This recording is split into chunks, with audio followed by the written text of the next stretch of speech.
Well, good afternoon. More than 2 years ago, the 4G leadership chose me to lead the team. We have bonded as a team and have worked well together since. COVID-19 struck last year. The pandemic is still raging worldwide, and many expect this to be a prolonged crisis. The virus has also accelerated significant structural shifts, such as strategic competition between major powers, discontent with globalization, and the digital revolution. Also, we must deal with the challenges of an aging population and a desire for greater diversity in politics. Our top priority is to deal with the immediate crisis and keep our people safe. I thank PM for his commitment to stay on until the crisis is over, so that he hands over a Singapore that is in good working order to the next leader.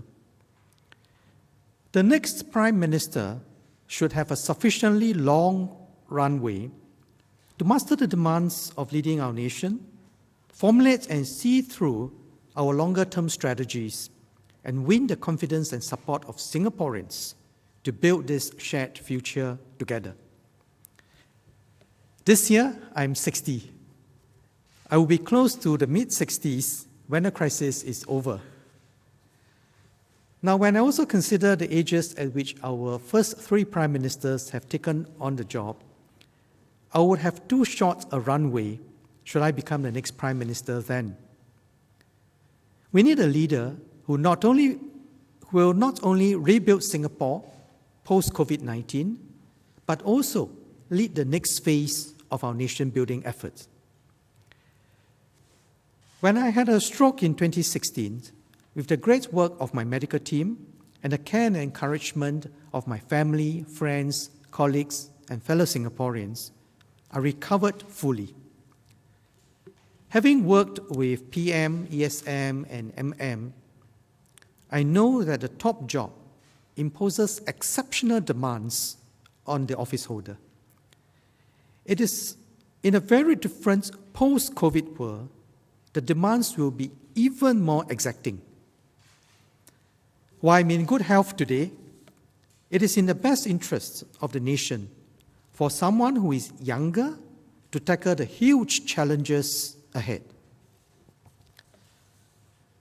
After careful deliberation and discussions with my family, I've decided to step aside as leader of the 4G team so that a younger leader who will have a longer runway can take over. When I stood in the election in 2011, it was not with the ambition to become the Prime Minister. In fact, I did not even ask what appointments I would get. I think PM very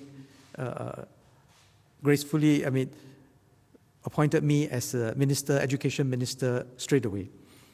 But I did not ask what appointments I would get.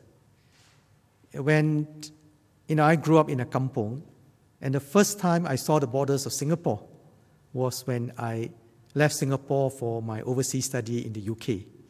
The first time I was on a plane, the first time that I used a fork and knife. Now,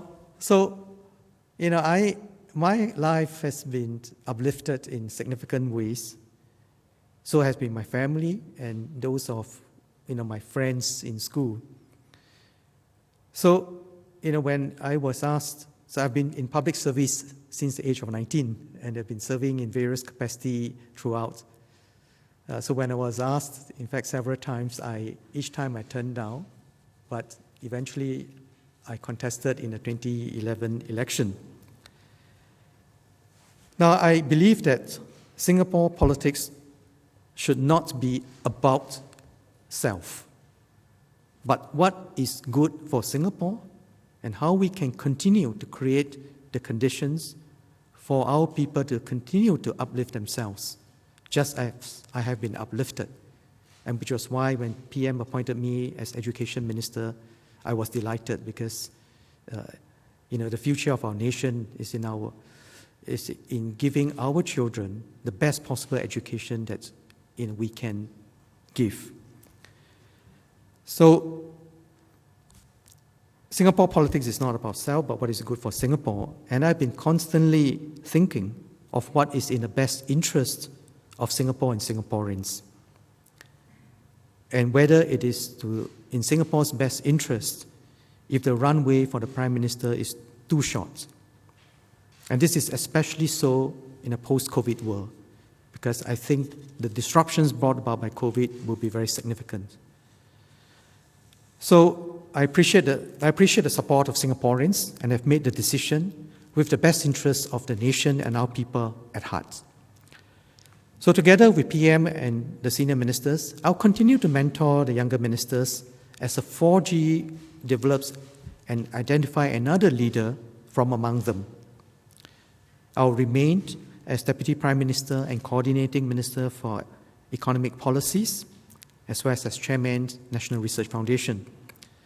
I'll continue to do my best in the service of Singapore and Singaporeans.